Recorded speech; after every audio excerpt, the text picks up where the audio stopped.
Kadusenge.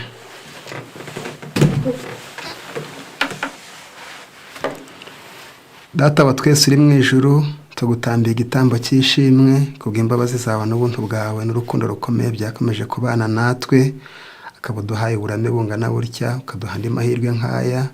Izina ryawe ryera rihimbazwe. Amen. Uhereye kuri uyu munsi uhamagaje abana bawe hirya no hino ngo bategere amatwi ijambo ryawe nk'uko wabiteguye, ukemera ko bisohozwa uyu munsi. Turakwiragije kandi tugusabye imbabazi z'ibyaha byacu, wemeye ko tugeza n'uyu mwanya tukawubona. Tubabarire kandi twezanye n'abateze amatwi bose, kandi ijambo ryawe rivugana n'imitima yacu riduhindure, nugoroka amazina yacu azaboneke mu gitabo cy'ubugingo. Turinde imigambi y'umwanzi, kandi buri wese umuha amahirwe yo kumva ibyamugirira akamaro. Turagutegereje ngo tugaburire ibikwiye kugeza ubwo tuzabona ubugingo buhoraho, tubigusabye mu izina rya Yesu. Amen.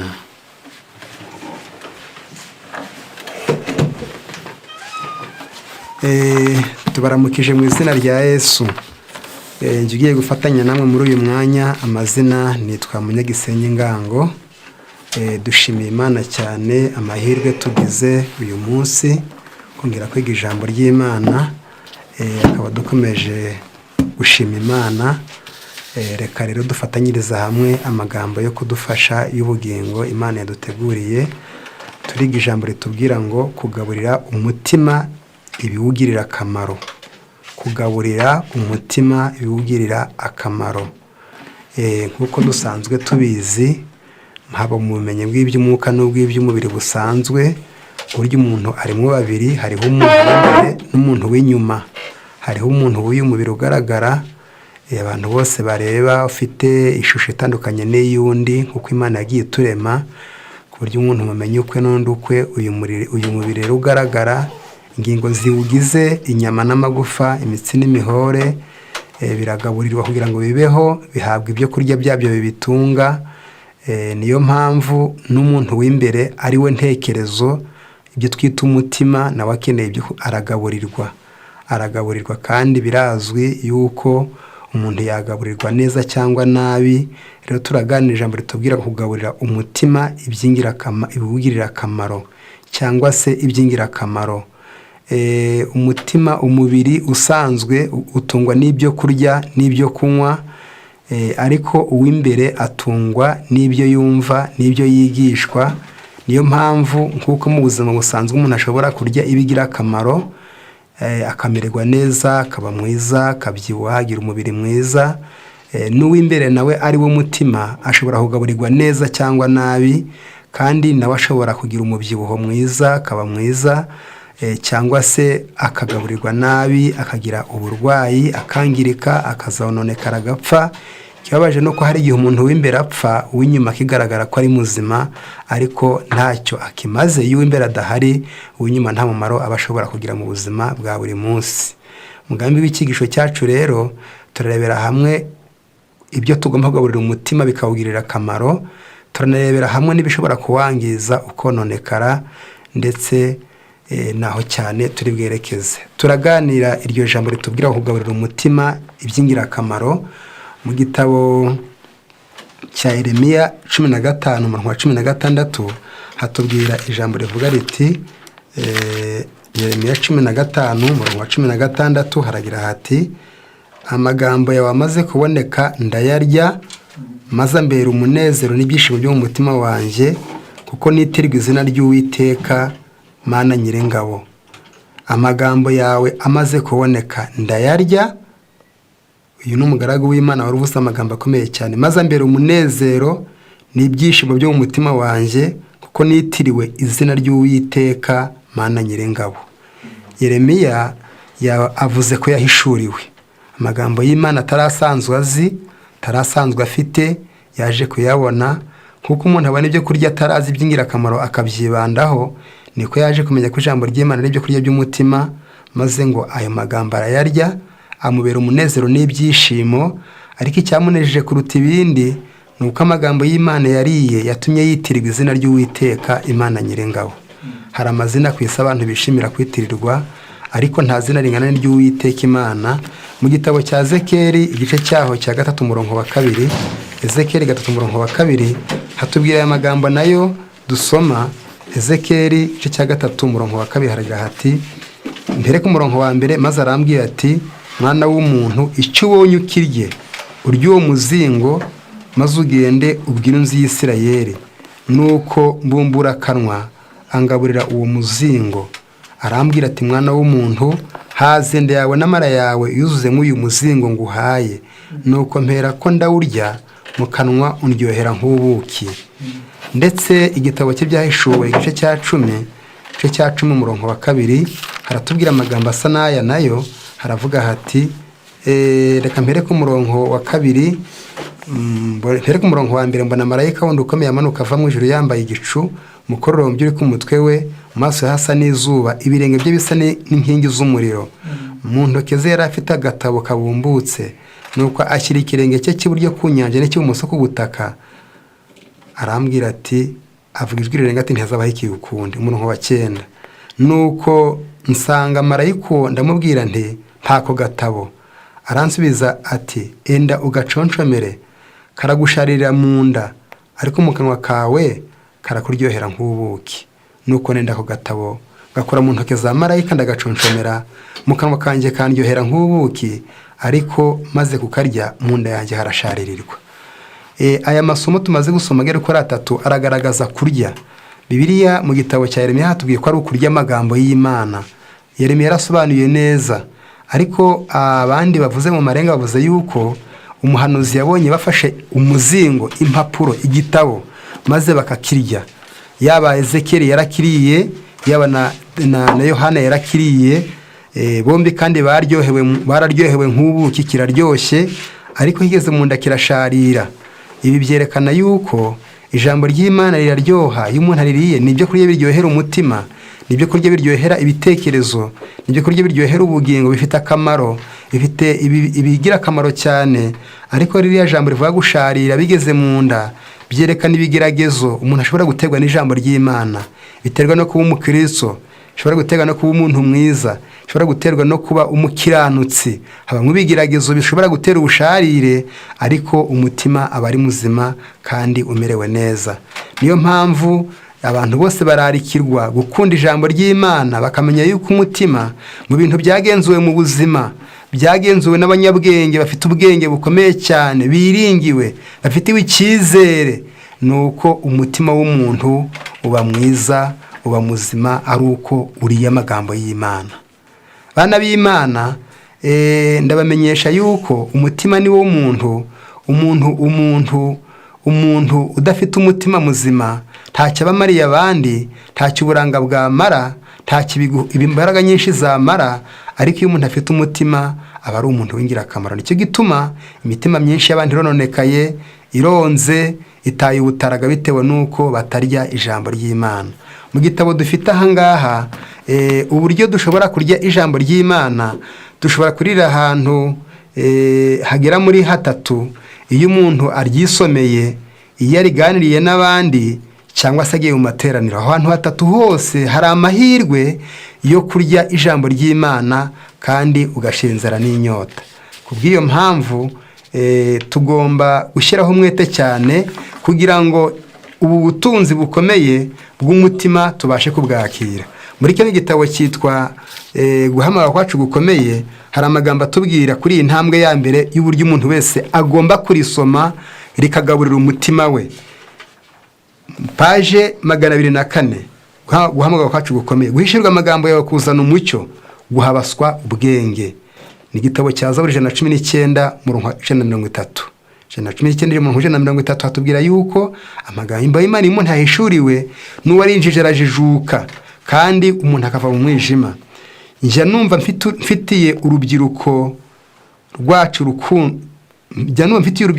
rukundo kuri cyifuzo kidasanzwe nahagizwe no kubabona mujya mbere kandi hejuru cyane kugira ngo mugere ku rugero rw'imico ya Kristo yagaragajwe mu ijambo ry'Imana. Reka ijambo ry'Imana ribe igitabo kiyobora kugira ngo ibyo risaba bishobore gutunganya imiterere n'imico yanyu muri byose. Inzira imwe rukumbi umukristo ashobora kunyuramo adatewe ibizinga n'imbaraga y'isi izaboneka gusa mu gucukumbura ibyanditswe byera no kumvira ijambo ry'Imana inyugute ku yindi. Buriya rero amagambo y'Imana njya mbabazwa nuko abantu bazabamye agaciro kayo igihe cyahise, ariko buriya mu banditsi batibeshya ni amagambo yanditswe n'abantu bashorera umwuka wera w'Imana. Ayo niyo magambo afite ubwishingizi, atagira impinduka, atabamo ikinyoma no gukagatiza.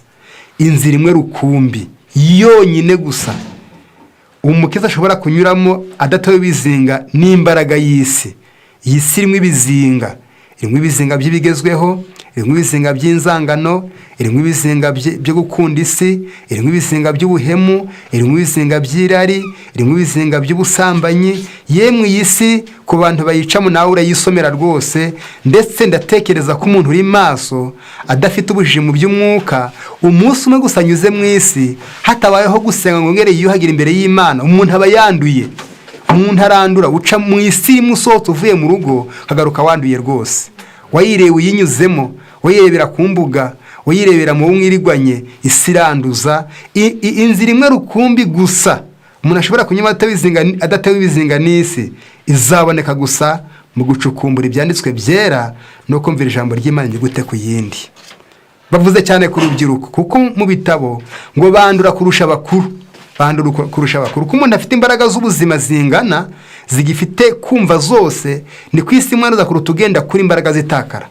Ariko rubyiruko mwumvuzwe mu izina, iyi si ngo uzayice mutanduye, utandujwe n'urungano, utandujwe n'irari, utandujwe n'ibigezweho, utandujwe n'ibisetsa, uhanyura ube muzima, umutima ube muzima, we kuba ikibore.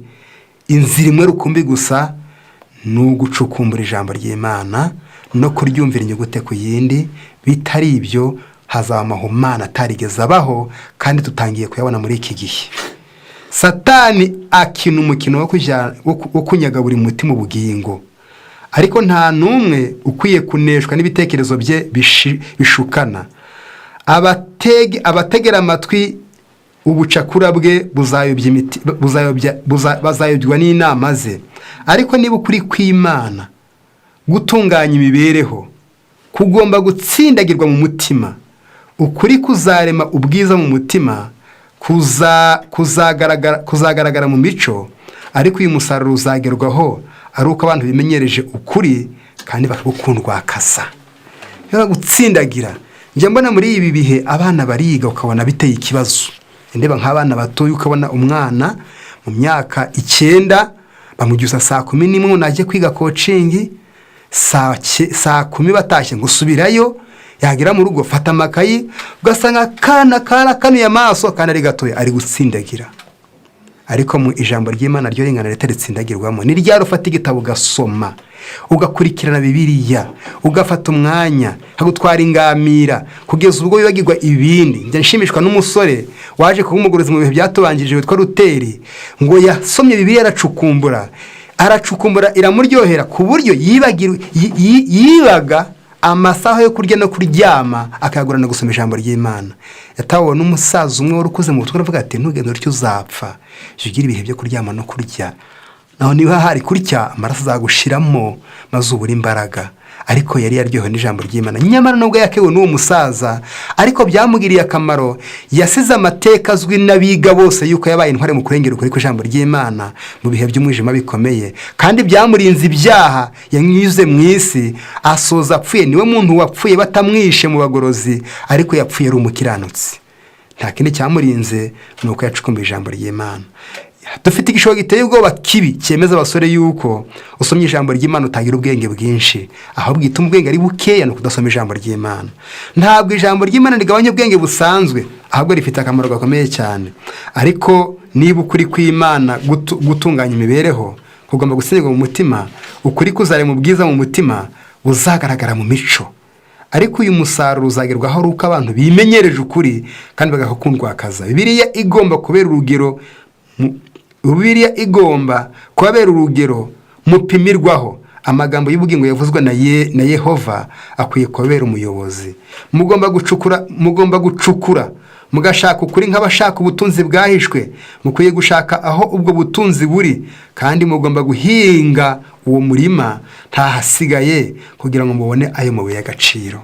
Abasore benshi ntabwo bafite Bibiliya, ntabwo banayiguze, bafite amajipo n'amakanzu, bafite telefoni nziza zigezweho, ariko zirimo Bibiliya nazo, ariko ntiryari bayicukumbura. Mu bihe bya mbere abantu batarazigira muri telefone, aho wasuzumiraga umuntu usoma Bibiliya, nuko usanga igitabo cya Bibiliya cye impapuro zarakozwemo, zirimo amasinye kuri bamwe, handi ubona ko iramburwa, ariko abantu benshi n'abazifite ku mpapuro ihora ari nshyashyiyaga, ntarambura n'umunsi n'umwe.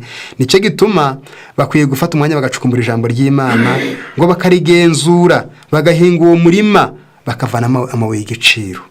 Mugomba gucukura iyo nganzo y'ukuri kugira ngo mubone amabuye y'agaciro mashya, ubutunzi bushya na dayima nshya, kandi uzazibona. Mbega imbaraga abantu bashyiraho bari gucukura imisozi. Abasore benshi nyamara bafunzwe iwacu, babaziritse bitewe no kujya kwiba amabuye yari gucurwa n'abafite amasoko, kuko abantu bazi yuko amabuye agira agaciro. Bibiliya ntigereranywa n'inote z'amafaranga, igereranywa n'amabuye y'agaciro. Kandi nawe murabizi yuko amafaranga yatagaciro, inote z'agaciro ku bantu bakora kugenda imipaka byagiye hasi, amafaranga yacu yaguye buza agaciro, ariko tuzi yuko amabuye ntajya abura agaciro. Amabuye ni umutunzi bw'agaciro. Bibiliya rero igereranywa n'ubutunzi bw'amabuye y'agaciro, nabwo burarutanywa. Hari zahabu, hari za korota, hari za dayima mwe tutazi nuko asa, abo mu bihugu bimwe na bimwe. Bibiliya igereranywa n'amabuye y'agaciro ari hejuru y'ayandi yose. Rero ngo umusore, umugabo, umugore usoma Bibiliya agacukumbura, ntasome by'ama hejuru, mu by'ukuri ngo harimo amabuye y'agaciro gakomeye y'ubutunzi bwa none n'ubutunzi bw'ahazaza. Baravuga muti sibyo birashoboka? Tuzi yuko ubutunzi bw'ahazaza n'ubugingo buhora, nta butunzi bwa none bw'agaciro ni imico myiza, ni ukuba imfura, ni ukuba inyangamugayo, ni ukuba umuntu ukundwa mu isi. Ubwo ni mu agaciro gakomeye cyane. Uko umuntu asonzeye gushaka ukuri adakina, asoma ijambo ry'Imana kandi agakingurira umutima we kuryakira, niho umutima we urushaho kwahagizwa n'ukuri. Urukundo, mwumva ibyo bivamo rero: urukundo, imbabazi, ubugwaneza, urugwiro, ikinyabupfura cya Kristo, ari byo bizaranga abazaba mu mazu yo mu ijuru Kristo yagiye gutegurira abamukunda. Nibyo bizigarurira umutima we ucukumbura ijambo ry'Imana. Mbega ibintu byiza! Umuntu azaba umunyarukundo, umunyembabazi, umugwaneza, ugira urugwiro, ufite ubupfura bwa Kristo, bizigarurirwa n'umutima ucukumbura ijambo ry'Imana. Ndetse abana b'Imana, kubera iki gitabo kitatutera inyota? Nicyo gitabo cy'ingenzi. Hakurya hano muri paji kuri bavuze ngo gusoma umubare runaka w'ibice byayo buri munsi, cyangwa se ugafata umugabane runaka w'amagambo yayo, ariko udatekereje neza ku busobanuro bw'amagambo yera, bigira umumaro muke. Imigabane imwe y'ibyanditswe byera isobanutse neza ku buryo ntawe uyumva nabi, ariko hari windi ifite ubusobanuro buhanitse ku buryo utahita uyisobanukirwa ukikubita amaso. Byanditswe byera bikwiriye kugereranywa n'ibindi. Hakwiye kubaho gucukumbura kwitondewe no kubitekerezaho ufite kwihangana. Kandi biga ibyanditswe byera muri ubwo buryo ntabwo bazabura ingororano. Nk'uko umuntu acukura agashaka ubutunzi bw'agaciro buhishwe munsi y'ubutaka, nako ushakashaka ijambo ry'Imana afite kwihangana ashakashaka ubutunzi bwahishwe, azabona ukuri kw'agaciro kenshi kwahishwe amaso y'abashakana ubunebwe. Dusabwa gushyira imbaraga mu kurema akamenyero keza ko kwiga. Igihe intekerezo ziraragiye, nimuzigarure. Niba gukunda ibiyobyabwenge n'iby'umwuka byahindanijwe no gusoma inkuru zikurura zibihimba, noneho muba mufite urugamba rukomeye mugomba kurwana, murwanya ubwanyu kugira ngo muneshaho kamenyero kabi. Tuzengurutswe no kutizera. Umuko tuzengurutse nawo nuko dukoresheje imihati idatezuka nibwo twanisha imbaraga yako kamenyero. Ndahamagarira abasore n'abato nti mugira ijambo ry'Imana igitabo cyo kwigiramo. Aho niho honyine muzabona urufatiro nyakuri rw'imico. Ahantu hose mu murima wihishura hanyanyagiye amasoko atera umunezero y'ukuri mvajuru, amahoro n'ibyishimo. Buri wese abasha kuyageramo bimworoheye. Umuntu nafata akanya ko kwibwira mu mutima amagambo yahumetswe, azaba nk'amasoko atemba ava mu mazi y'imigezi y'ubugingo. Umukiza wacu yasengeye kugira ngo intekerezo z'abigishwa be zugururirwe gusobanukirwa ibyanditswe byera, kandi igihe cyose tuzigana Bibiliya umutima usenga, umwuka warazaba bugufi kugira ngo dusobanure amagambo dusoma. Rero bana b'Imana, aha reka tuharenge tuvuze tuti ntabwo mutinya impamvu ituma mu Bibiliya utayikunze. ntabwo utinya igituma ubona Bibiliya abwira utayisomye, kandi urashobora kwirinda udasomye ibinyamakuru n'inkuru zitambuka. Ntabwo utinya impamvu wumva icyo gitabo utakinyotewe. Ni Satani ushaka kwica imitima, akatubeshya ngo urukujya mbere, ngo urangije segondere, kaminuza ngo urayirangije, ugize masters. Ndakumenyesha yuko mu by'ukuri ntaho uri kujya. Niba uyu munsi nta mwanya ugifata ngo urambure igitabo cy'Imana ngo wumve uraryohewe, uri kubonamo ubwenge, wasoma ugasanga ni inkuru zitagira aho zifashe. Satani yisha abantu. Kandi ubwo ababwiwe cyane abantu bitwa abakristo, abemera Imana, bemera Bibiliya, kuko Bibiliya itaba igitabo cy'ingenzi. Nicyo gitabo kirusha ibindi byose agaciro, kirimo ubuhanga n'ubwenge, kirimo inkuru z'ukuri gusa, kirimo imbaraga y'ubuntu bw'Imana ishobora gutunganya umuco kuruta abarimu n'ababyeyi bakomeye cyane. Reka rero buri wese ashikarire gukunda gusoma ijambo ry'Imana, nibwo azabagaburiye umutima biwugirira akamaro. Nanone kandi ahandi ha kabiri dushobora kubonera ayo mahirwe ni ukwegera abandi, tugafata umwanya muto cyangwa munini wo kuganira ku masomo ya Bibiliya, duherezanya ibyo bita debate, za gurupe zo kwigiraho. Ngo hakenewe abantu bajya bagira igihe cyo guhura bakicara, niba ari mu mudugudu, niba ari ku ishuri, niba ari mu rugo, akamwanya wo kuganira ijambo ry'Imana, duhana ibitekerezo, twungurana, uvuga uko ubyumva kurusha uwundi, isomo risobanura neza ngo twahisemo kuganira. Ibyo nabyo iyo abantu bafite ako gahe baba bari kugaburira umutima iwugirira akamaro. Reka dusome iryo somo, amasomo abiri gusa kuri iyo ngingo, mu gitabo cy'Abaheburayo 3 umurongo waho wa 13 Abaheburayo, ndetse turasoma n'ibindi muri icyo gitabo amasomo abiri. Abaheburayo igice cyaho cya 3 umurongo wa 13 haratubwira hati, Abaheburayo 3 umurongo wa 13 haratubwira hati, haravuga hati, reka mpere kwa 12, nuko bene data mwirinde hatagira uwo muri mwe ugira umutima utizera umutera kwimura Imana ihoraho. Murabe maso utazadukamo n'igitekerezo kibi gipinga ngo ari kibinge njya numva ngo wapi manza batari n'ukuri. Dore ko hariho n'inyandiko n'abigisha bemeza yuko Bibiliya atari yo, ahubwo ari ibihimbano biraho. Nyamara shaka kumenya ko biratari ibihimbano, wakwiga iby'ubuhanuzi yavuze ku isi yabaho, bijya bibaho n'uyu munsi hari biri kuba yavuze, kandi bivuga mu myaka ibihumbi. Kubera iki udafatira ngo uyu muntu agira inkuru z'ukuri? Kuko abashakashatsi bavumbuye ibintu abantu bakabipinga, ariko bakawi munsi bagenda bemera ati uyu muntu yavumbuye ibintu by'ingenzi byabaye ukuri, kuko ukuri kwagaragaye. Fata umwanya utekereze inkuru za Bibiliya, ubuhanuzi yavuze, inama yatanze ni ukuri ku ijambo ry'Imana, ariko uramenye utagira umutima mutizera gutera kwimura Imana ihoraho, ahubwo muhugurane iminsi yose bikitwa uyu munsi, hatagira uwo muri mwe unangirwa umutima n'ibihendo by'ibyaha. Mujya mugira akanya muganire, kandi niba mushaka kugira ngo muganire neza, mujye mutegura ibiganiro byo mu ijambo ry'Imana bishota ingeso zanyu, bizishota. Vuga utari ko turababyeyi, reka tuganire. Ndetse ubundi kuvuga umuntu adahari tuje muri Bibiliya bitwaye iki? Nzi ko ari igishiko gikunda kubatega cyane, gutinda ku muntu adahari bitwaye iki? Muje kuri iyo sije maze muhana amasomo, mufata ingamba, umwuka w'Imana azaza aho muri, muzahava mubonye isomo rikomeye cyane. Niba ari abagabo reka tuganire, inyungu zirimo ibinyoma n'ubuhenzi hari icyo zitwaye umuntu yungutse, turabakirita tuganire. Cyo mu ijambo ry'Imana usoma amasomo. Niba ari abasore, ubundi gutwarwa n'urungano gakurugwanira rugatwarwa n'inkundo bidutwaye iki, byagutwara iki? Abantu ngo nibajye bafata umwanya bahugurana iminsi yose, icyo bizabamarira gusa haranditse ngo ahubwo muhugurana iminsi yose bikitwa uyu munsi, hatagira uwo muri mwe unangirwa umutima n'ibihendo by'ibyaha. Ibyaha birahenda, birakubeshya bati kandi ukoze gutya niho wabona inyungu, naho nurangara uriyangara ngo urubukirisitu. Satani ngajya abwira abantu ngo ntukajye wumvira umutima nama cyane nibwo uzabona inyungu. Niko Satani ajya yigisha, ntukajye wumvira umutima nama cyane.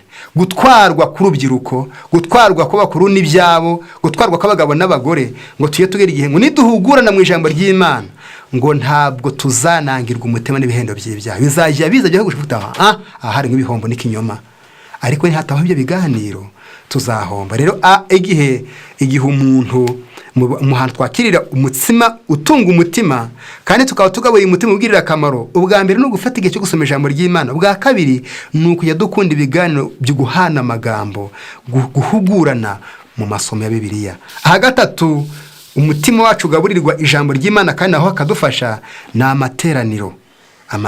Kujya aho abantu bateraniye bari kwiga, umubwiriza ari imbere y'igiterane cyangwa ari ku mbuga nkoranyambaga nk'uko ati uyu mwanya ndawufata, mfungure agakoresho kanjye, ni kompiyuta, ni telefone, mpicare ntuze nkurikirane uhere ku ijambo kugeza ashoje, nk'uko nicaye imbere ya mwarimu nkarindira ngakurikirana ikintu cyo nkigendeye gukurikirana ijambo ry'Imana, igiterane gito cyangwa kinini, ni ikimana yamutumye. Ubundi umuntu ukeneye kumva neza, iyo ugeze imbere y'amateraniro uravuga uti reka numve icyo Imana yantumyeho, ukareba neza uti reka ndebe icyo Imana ivugana nanjye, kanumva ko Jean de Dieu ari bwigishe, numva ko Shukura ari bwigishe, oya reka numve icyo Imana ivugana nanjye, ugatega amatwi reka numve icyo Imana yangeneye. Uko gutega amatwi utegereje Imana ngo ivuge, ni ukuri izavugana nawe binyuze mu mubwiriza. Rero iyo umuntu agiye mu materaniro akeneye kumva Imana, adafitiye amatsiko umuntu, yumva Imana ivuganye nawe mu ijambo ryayo. Ibyanditswe bitubwira yuko amateraniro ari umugisha kandi kuyitabira ari amahirwe. Mu gitabo cy'Abaheburayo igice cya 10:25, twe kwirengagiza guteranira hamwe kuko ngo bajya bagira, ahubwo duhugurane biragarutse, kandi uko mu bunyurye munsi wegera mube ariko murushaho kugenza mutyo.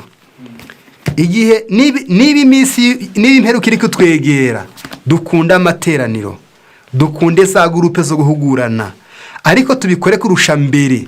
Ngaho gerageza kwisuzuma muvandimwe uteze amatwi, uko wakundaga amateraniro kera ukemera ubutumwa. Reka mbaze abamaze igihe kirekire baremeye ubutumwa bwiza, ngaho geranya igihe uko wakundaga amateraniro kera nuko yakunda uyu munsi, ifite imbaraga n'iryari.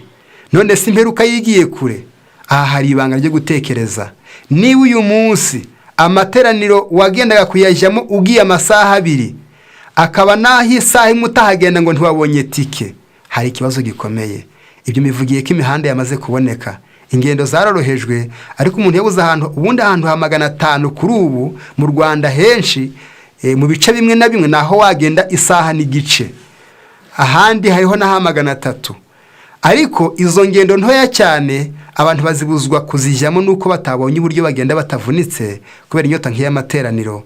Ariko abantu b'Imana tugomba gukunda amateraniro muri iki gihe kuko twakundaga kera, kubera ibihe biragenda bishira kandi byiyongera. Muri kino gitabo cy'Ibihanye umuzingo wa 2 hatubwira uburyo kwitabira amateraniro ari umugisha ukomeye cyane, kandi hakatubwira n'uburyo kuyareka, kuyasiba, kutayitabira ari igihombo gikomeye.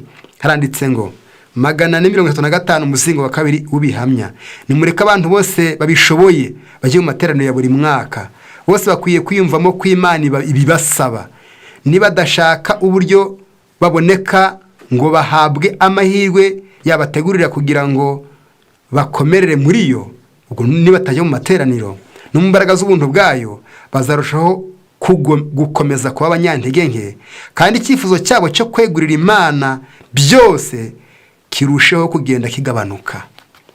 Bene data n'abashiki bacu, nimuze muri ayo materaniro kugira ngo mubone Yesu. Azaza muri iyo minsi mikuru, burya amateraniro ari umunsi mukuru. Azaba hari kandi azabakorera ibyo mwifuza gukorerwa kurusha ibindi byose. Inzuri zanyu ntizikwiriye gutekerezwa ko zifite agaciro kuruta inyungu z'ubugingo. Ubutunzi bwose mufite nubwo bwaba bufite agaciro kanini gate, ku buryo mwabutanga mukabona amahoro n'ibyiringiro, bizaba inyungu itarondoreka. Nubwo mwabitangaho ibyo mutunze byose, imirimo yanyu, imibabaro yo mu buzima, gusobanukirwa iby'iteka ryose mu buryo bwumvikana kandi bufite imbaraga, n'umutima ufite ubushake bwo kwegurira Kristo byose, ni imigisha y'agaciro kuruta ubutunzi bwose, ibinezeza byose n'ubwiza bwose bwo mu isi. Kujya mu materaniro biruta inzuri zivuzwe mu mazina, amaduka, imirima. Kuyitabira uwo mwanya udakenuye ibyawe, niwo mwanya urimo ubutunzi buruta ubutunzi bwose, ubukire bwose, ubwiza bwose bushobora kuboneka mu isi. Buriya umuntu ufashe umwanya akajya mu materaniro, uriya mwanya adakoze ibye ngo abayungutse byinshi kuruta byabe byari kumuza kuza mu materaniro. Niyo mpamvu Imana yavuze amagambo akamwe gatabo umurimo w'umukristo, abantu bataha agaciro amateraniro bakayasimbuza ibyawo, ngo ibyo byawe bibaza Imana. Iyo bazi Imana ntabwo Imana ijya hano batazi ukuri, ahubwo iyo baretse bakabanza bamenya ukuri. Ariko abazi ukuri akumva umwanya w'iby'isi uruta uw'amateraniro, kandi iyo ari kurangiza akajya no muri ibyo by'isi, ngo Imana ishyira akamenyetso kuri bya bindi byakubujije, bikazaba umuvumo mu kimo cy'umugisha. Harimo ikibazo gikomeye, habamo igihano rero. Niyo mpamvu kuza mu materaniro birahenze. Baratubwiye, inyandiko iravuze ngo twemere duhare n'ibyo dufite byose. Mu bitabo bitubwira yuko ngo nubwo ingendo zaba ari ndende n'igiterane kiri bubere wenda amahirwe ahari yo kujya guterana, ngo umuntu akarebe yuko itika ari ndende, ngo waramukanye ubutunzi, ngo azatanga ibyo yatanga afite byose, ntakavuga ko itika ihenze, aje mu giterane akurikirana ijambo ry'Imana, imirimo yisubike, ngo niba kandi afite amahirwe y'ubuzima bw'amafaranga, ategetswe n'Imana ngo uzaterereze n'uyashaka utagira amafaranga. Tiwe kutagiyeyo ndayashaka ariko nabuze uko nyamaterano, ngo uzafata amafaranga yawe nawe uvuga uti nawe je yibona ayo mahirwe. Na y'agaciro ku buryo umuntu yafata umutungo wakajyana be mu materaniro, kandi agafata n'abadafite ubushobozi akabajyanayo, ngo abo bantu ubwo bwitange buzaba umugisha mu buzima bw'iteka ryose, ngo ariko n'Imana izahira ibyabo kubera kwitangira kujya muri ayo materaniro. Ayo materaniro makuru afite umumaro. Hari icyo asaba abantu. Abagaragu b'Imana bari kunaniza ubuzima bwabo kugira ngo bafashe abantu. Ubwo hari ababyumva neza, kugira ngo abantu b'Imana bafashwe n'amateraniro. Hari abananirwa, haba ibiterane binini murabibona, hari ababitekera, hari ababiyobora, hari ababibwiriza, bose barananirwa. Mu gihe benshi muri bo basa naho badashaka ubufasha kubwo gutinya kuzimiza indamu nkeya z'isi.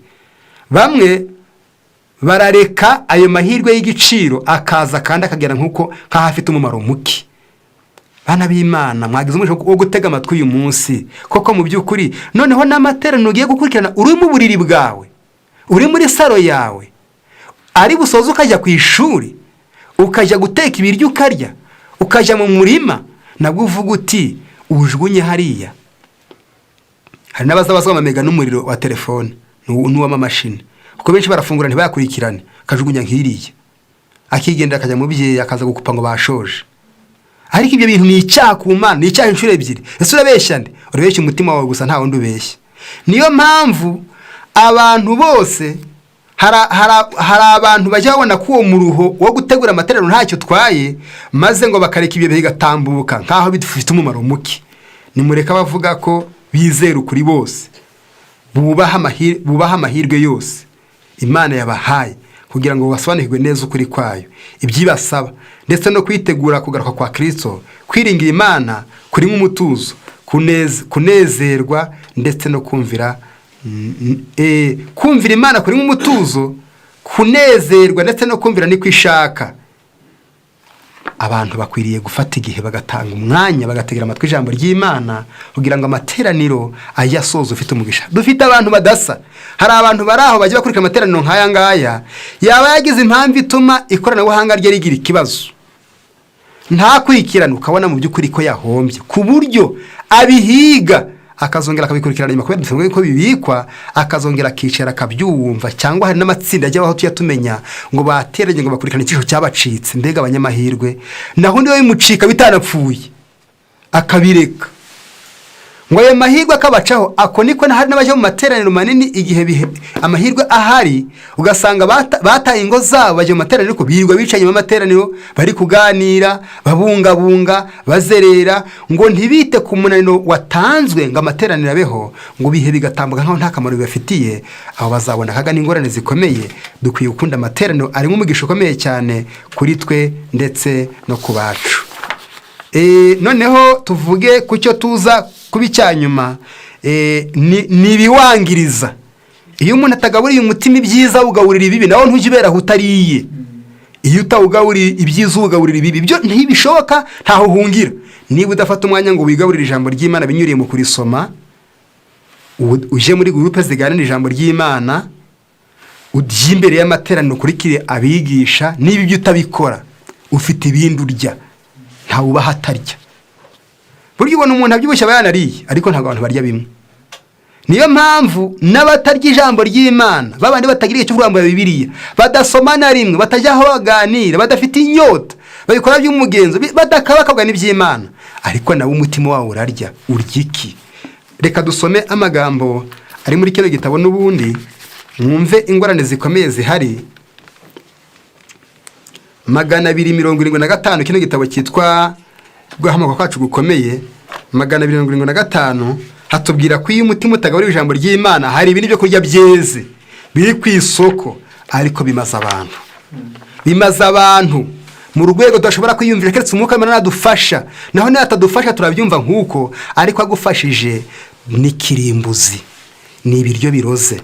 Umugenzi wacu kudusomera amagambo ari mu gatabo kitwa Imirimo no Kwizera yarantangaje ngo Satani ari kugaburira abantu ibyo kurya ngo birimo uburozi, ngo ariko yasizeho isukari. Nuko handitse ntabwo ari kukagatiriza. Satani ari kugaburira abantu ibyo kurya birimo uburozi ngo bukindura, ngo ariko bwasizwe isukari. Ngo nuko abantu ngo bakabimira bunguri ngo vuba vuba. Ibyo kurya bisize isukari bifite imigabane myinshi, kadusoma umugabane wabyo umwe. 275 haratubwira hati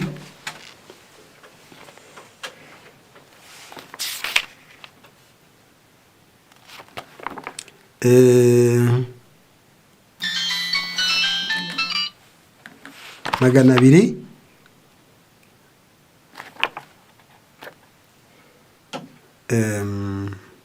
rimwe gatanu. Yego nabibonye. Benshi ntabwo bajya bashaka gusobanura ibyigisho biri mu ijambo ry'Imana bashyizeho umwete, bashyira ku ruhande Bibiliya maze bakerekeza intekerezo zabo zigatwarwa no gusoma inkuru zitagira umumaro zamanjwe ziboneka mu bitabo by'inkuru mpimbano ndetse no mu binyamakuru. Benshi bashyira uruhande Bibiliya bakegura ibitabo, imbuga nkoranyambaga nizo bitabo buno biriho byihuse. Bagasoma Bibiliya irahari barayifite bashyize ku ruhande, bagasoma inkuru mpimbano zamanjwe ziri mu binyamakuru. Ihuku yambaye ingofero, imbwa iri gukina. Ibyo bintu bakabijyamo, bakajya muri bimwe by'impimbano bidashoboka ko bibaho, by'ibiremano ngo nuko akabyibarambura Bibiliya yagiye ku ruhande. Bimara iki rero? Gukunda gusoma inkuru z'amateka mabi nazo zikajyamo, zabicanyi, abasambanyi, abajura, abapfumuye amazu. Ni bumwe mu buryo Satani akoresha mu kurimbura umutima. Iyo abantu baretse gusoma Bibiliya bakajya ku nkuru mpimbano,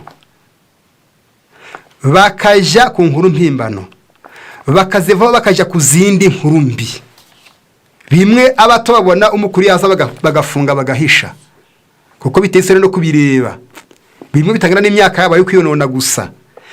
Ibyo bintu batindaho by'abicana, by'abasambana, by'abatobara amazu, by'abajura bakabuhariwe, bakabyo batindaho, zimwe ni inkuru mbi, ziri n'impimbano.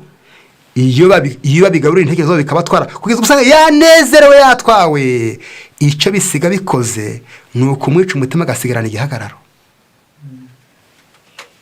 Kabona umuntu wize wari ukuze akoze ibintu by'abafuti by'amanyangaro nonekaye, ataye agaciro, arandagaye.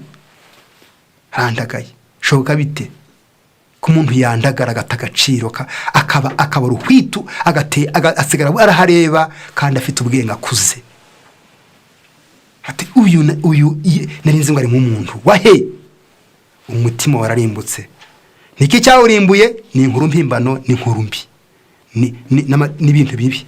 Intekerezo zuzuyemo inkuru zikurura zitakaza uburyo. Mumva ikindi kintu gikomeye, intekerezo zuzuyemo inkuru zikurura, ngo ni inkuru zidete.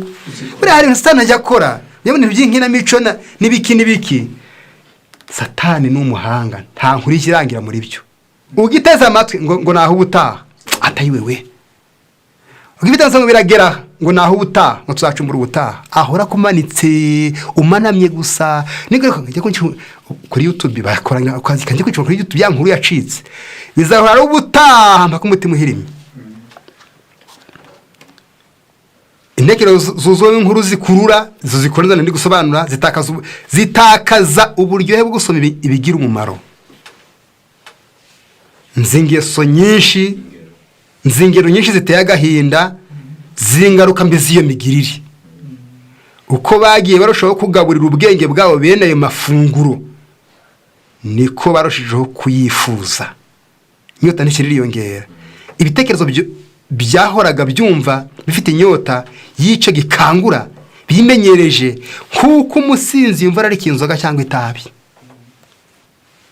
Bana b'Imana, ntimubona ko n'abana bacu bamaze gusinda, noneho twabucura dutoya kubona nako kari kwiruka rujya guhera muri telefone gahita ashakamo bya bindi bibi. Harimo imibare, harimo abigisha icyongereza, harimo abigisha amateka, ariko mpera zayarebe Bibiliya yo ntikarebweho. Abakuru n'abato nuko ugasanga abagabo bubatse ingo zabo bari guhurura nijoro baragiye ngo bagiye kureba filime, kuko mu by'ukuri umugabo ugomba gupanga imibare nuko azubaka urugo agiye kureba filime yikisi yabambaye ubusa. Abantu ntibapfuye amagara mu by'ukuri ntibashize, koko wowe unyumva niba uri umugabo uje kureba filime yabambaye ubusa ushaka mwiki?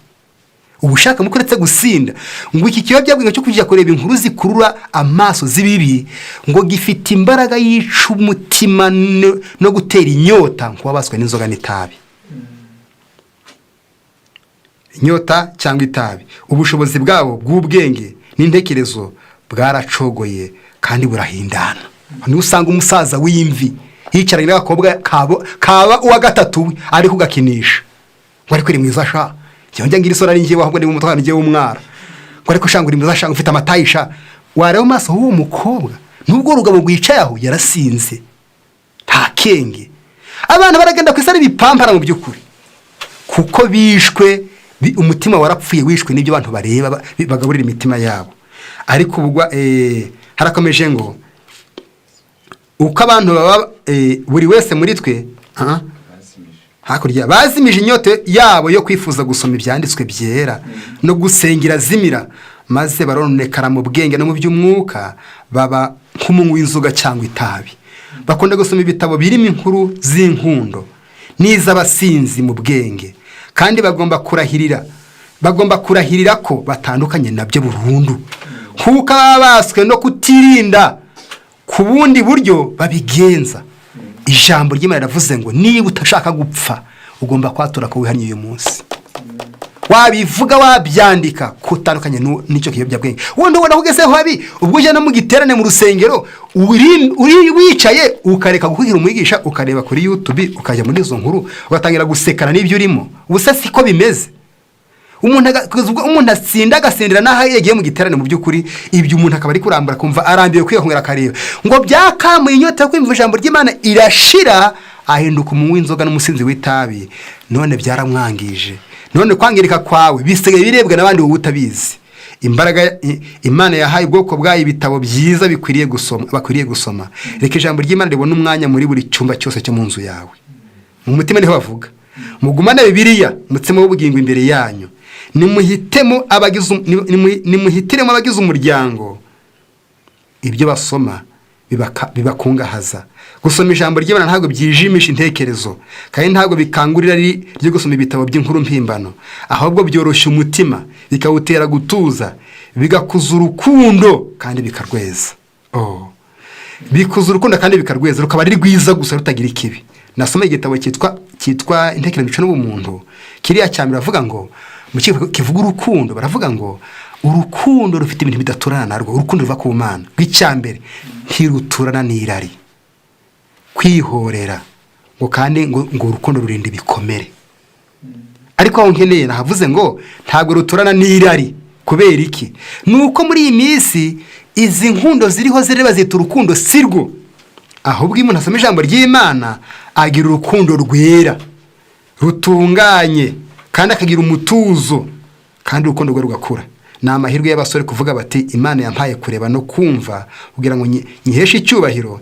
Sinzategera amatwi iby'ubupfu n'amanjwe, nzasoma ijambo ry'Imana rizampesha umwanya mu rugo rwa Kristo yagiye gutegurira abenshi imitima bakumvira ukuri. Ijwi ryanjye rizavuga icyubahiro cy'Imana, muri bushobozi bwanjye bwose bw'impagarike nzabwegurira Imana. Umuntu wese akwiye kugira uyu muhigo. Muri aya masaha twigaga ijambo ritubwira ngo kugaburira umutima iby'ingirakamaro cyangwa ibigirira akamaro. Dusanze yuko ijambo ry'Imana riraribwa nk'ibiryo ukariconshomera, nyamara n'amatwi aryumva akaryakira. Uryumva usomye, uryumva uhuguranye n'abandi, urirya ugiye mu materaniro, nyamara hariho n'ibyo kurya byangiza umutima. Reka muri aya masaha Imana idufashe tuhigire, turahirire kureka indyo mbi, twihane kureka indyo mbi, tubibwire Imana n'abantu ko tubisezeyeho, maze Imana ibidufashemo tuzabishobore, umutima wacu ungazwe n'ijambo ry'Imana, bizadushoboze kuboneka muri aya mazu Yesu yaduteguriye, tuzabona ubugingo buhoraho mu izina rya Yesu. Amen.